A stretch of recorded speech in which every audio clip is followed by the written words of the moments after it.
Já ouvi. Nós vamos dar início a essa conversa, que eu chamo de experimental, porque ela se inscreve num conjunto de diálogos que normalmente nós fazemos no nosso laboratório, na nossa sala de aula, nas palestras para as quais nós somos convidados a falar, não é? E hoje eu trago um tema que é de enorme interesse para a sociedade e de enorme interesse para os estudos e pesquisas avançadas, não é? Que é o tema da sociedade sustentável, é o tema da sociedade que se preocupa com essa noção de sustentabilidade, né? Quem estuda epistemologia, especialmente os alunos, os mestrandos e os doutorandos, sabe que noções comportam diferentes sentidos do que as categorias e os conceitos. Então, num primeiro momento, a nossa abordagem agrega um conjunto de noções sobre a sustentabilidade.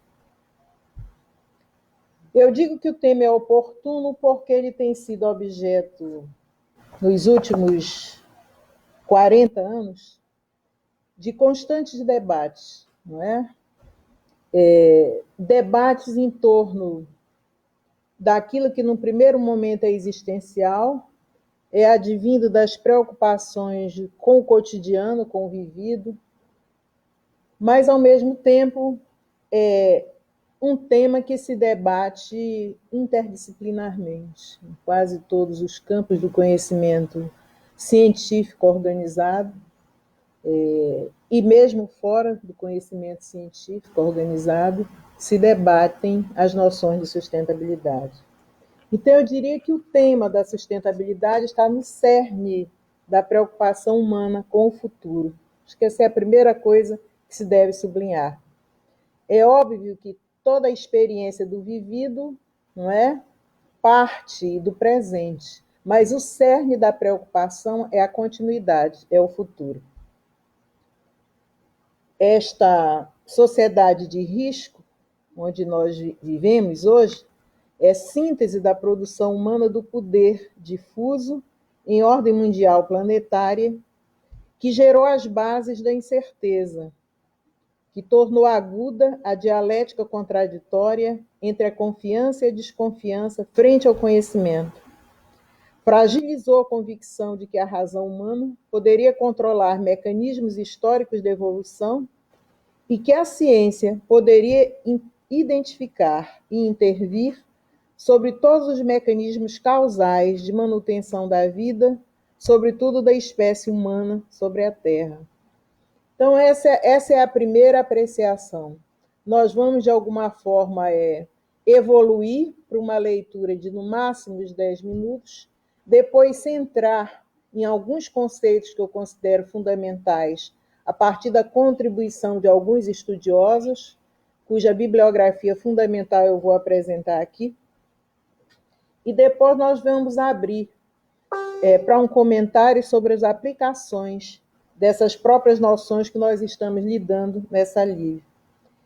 Então, o espírito da cultura emergente da sociedade de risco, repito, esta em que nós vivemos, desafia utopias, credos, paradigmas, epistemes. Converte expectativas de construção do bem-estar, fraternidade e abundância em frágeis probabilidades de realização. Velhos e novos fantasmas recriam mitos de retorno ao paraíso por bandeiras de comunitarismo, frugalidade, simplicidade. Velhos ordenamentos de dominação apostam em estratégias de confronto que acirram a irracionalidade e aceleram as probabilidades bélicas. A humanidade conheceu e superou os perigos de toda a espécie e sobre todos os seus atos de criação. Mas as formas humanas de organização social ainda desconhecem, em grande medida, os riscos de extermínio biológico, social e cultural que cercam os seres vivos. A inocência não imuniza os mais vulneráveis, ontem e hoje. Eles sempre serão e são as vítimas primeiras do industrialismo moderno e da sociedade de risco, e são os exemplos mais emblemáticos da discriminação negativa. O pensamento sobre a sustentabilidade tem sido objeto de um longo percurso de reconhecimento das ideias. E eu acho que esse percurso é fundamental de ser pontuado. Ou seja, desde um percurso em que nós abordamos a ciência da história, de uma história quase imutável, de uma história leve, até esse período mais acelerado, passando por uma imersão mais profunda, quando a gente analisa todos os processos de estruturação das formas de produção da riqueza, das formas de organização social e das formas de dominação política. E há uma grande contribuição de várias ciências, no campo das ciências da cultura, das ciências sociais, das chamadas ciências do espírito e das ciências exatas, também chamadas ciências duras, uma enorme contribuição acumulada da humanidade a provar que o aprofundamento do conhecimento sobre o planeta, sobre a existência, sobre as leis que regem a vida, não é? São fundamentais e contribuíram em grande parte para esse processo que nós estamos hoje, ou seja, um processo de ampliar o conhecimento, de proteger mais as espécies vivas e, de certa forma, produzir um determinado consenso em relação às leis de funcionamento e em relação às leis de contribuição para a manutenção da vida. O pensamento sobre a sustentabilidade descobriu-se interna e externamente em suas afirmações e contrariedades. Este pensamento se legitima em movimentos simultâneos ao registro da insustentabilidade, a sua face mais exposta, ou seja, esta dialética entre os processos de conhecimento e afirmação das necessidades acerca da sustentabilidade, ele se desenvolve também no seu contraponto, que é nos processos de reconhecimento, de identificação e de superação da própria insustentabilidade. Ao identificar forças fundamentais da natureza em fluxos favoráveis e em oposição à emergência, desenvolvimento e centralidade às forças da cultura humana, constitui-se como ciência da sustentabilidade. Identifica-se nos movimentos de conciliação e de oposição entre natureza e cultura. E aqui, para os mestrandos e os doutorandos, que desenvolvem seus procedimentos e projetos de pesquisa dentro de um ambiente institucional, como é o nosso PPGSCA, onde o núcleo, não é, de todas das linhas de pesquisa, seja dos sistemas simbólicos e manifestações socioculturais, das redes, processos e formas de conhecimento e das relações sociais, ambientais e de poder, todas essas três linhas têm como centro de articulação do pensamento e das suas configurações essa relação natureza e cultura. Portanto, os processos socioculturais de onde nós nos inserimos, nesse caso, a Amazônia. Ao apresentar as conexões entre a ação humana, os biomas, o uso sábio e predatório da inserção do homem nos ecossistemas, as fontes e determinações recíprocas entre evolução e historicidade, o discurso da sustentabilidade se insere entre lideranças da interlocução com outras formas de disciplinamento do pensamento, com o objetivo de demonstrar toda a paisagem natural como documento histórico da vida planetária. Esse discurso acerca da sustentabilidade marca politicamente a condição da espécie humana ao lado das demais espécies, expõe ritmos, ciclos, processos, diferentes temporalidades da vida natural e cultural. As demonstrações de estudiosos das relações natureza e cultura, pelo pensamento da sustentabilidade, ampliaram-se em uma revolução científica e cultural desde os anos 50. Revolução produtora de reformulações, rupturas, reavaliações do pensamento em todas as esferas. O discurso da sustentabilidade registra o posicionamento da cultura na natureza e, ao mesmo tempo, o reposicionamento dos seres humanos e não humanos na cadeia de vida. E nela, o Homo sapiens é reavaliado em sua condição biológica, antropológica e social. Não se trata, pois, da cruel evidência da violência extrema entre ricos e pobres.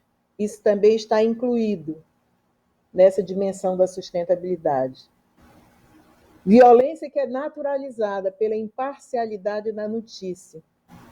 Não se trata apenas e nem apenas do assassinato de enormes contingentes humanos documentado pelas redes de comunicação mundial, seja por meio de guerras, seja por meio de epidemias, seja por meio de negação da existência desses contingentes.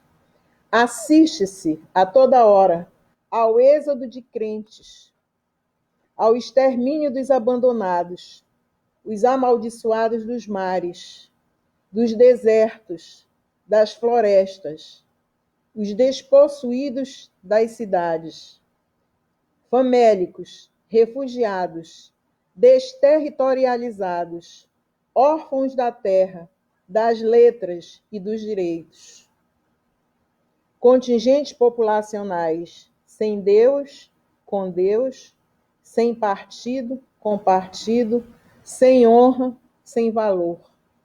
Simplesmente vidas submetidas ao risco contemporâneo, de todas as idades e de todos os continentes. Então, a partir dessas palavras, que eu considero iniciais, não é? Nós vamos ver que todo debate sobre a sustentabilidade, ou ele é adjetivado como desenvolvimento, progresso, evolução, manutenção, continuidade, ou ele é associado, do ponto de uma reflexão mais crítica, às próprias bases que corroem as possibilidades de sustentabilidade. Então, o segundo nexo de uma conversa como essa é articular sustentabilidade e insustentabilidade, né? E eu, de certa forma, abordei isso nas nossas palavras iniciais. Agora, abordar a sustentabilidade no ambiente de uma sociedade de risco requer um diálogo crítico mais profundo entre essas condições de risco, entre as relações de poder que avaliam o risco, entre as condições e as estruturas que produzem o risco e de como é que, do ponto de vista da percepção e apreensão da cultura, nós apreendemos o risco. Então, a articulação entre os três conceitos, noções de sustentabilidade, insustentabilidade e sociedade de risco vão convergir para uma condição humana contemporânea que nem sempre é percebida por pessoas que não estão lidando com a pesquisa direta do assunto, mas que às vezes são percebidas de forma muito intimistas, de forma até intuitiva, que é uma condição que se caracteriza com o que nós estamos chamando de irresponsabilidade organizada, que é um conceito muito interessante. Eu queria mostrar para vocês, não sei se dá para ver aqui, né? Aqui na câmera, acho que dá para ver.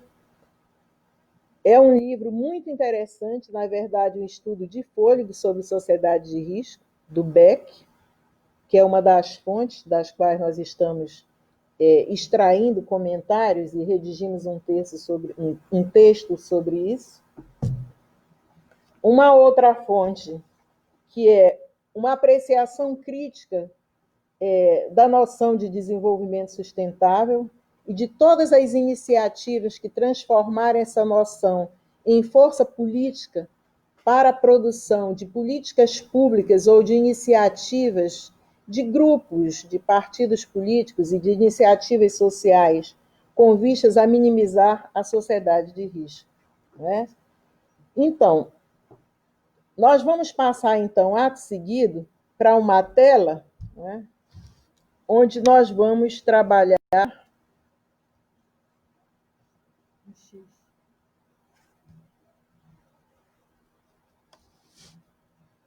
um compartilhamento dessa tela. Deixa eu ver se dá para ver aqui. Um momentinho.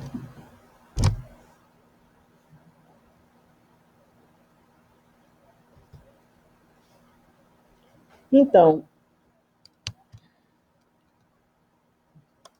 com base no BEC, cujo apoio do texto eu já mostrei para vocês, vocês estão vendo que há 3 tipos diferentes de riscos globais que podem ser examinados como eixos de organização do conhecimento ou de pesquisa de interesse nessa área, e também podem ser utilizados como forma de organização do pensamento, não é? A partir de pesquisas feitas sobre a sociedade de risco. Então, o primeiro é mais conhecido de todos nós, que é um risco proveniente da riqueza e associado ao desenvolvimento técnico-industrial. Esses riscos são mais ou menos conhecidos em diferentes níveis de organização. O exemplo do buraco de ozônio, dos acidentes envolvendo tecnologias de alto risco, acidentes ou o risco mesmo, né, das experiências com engenharia genética, nuclear e química. Esse é um tipo de risco.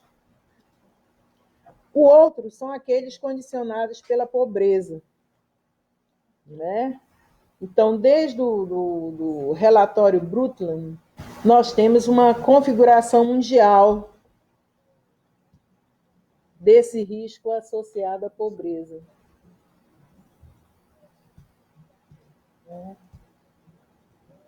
Um momentinho, que eu estou tentando aqui, de certa forma, eu não estou vendo a minha tela. Eu vou ter que parar rapidinho.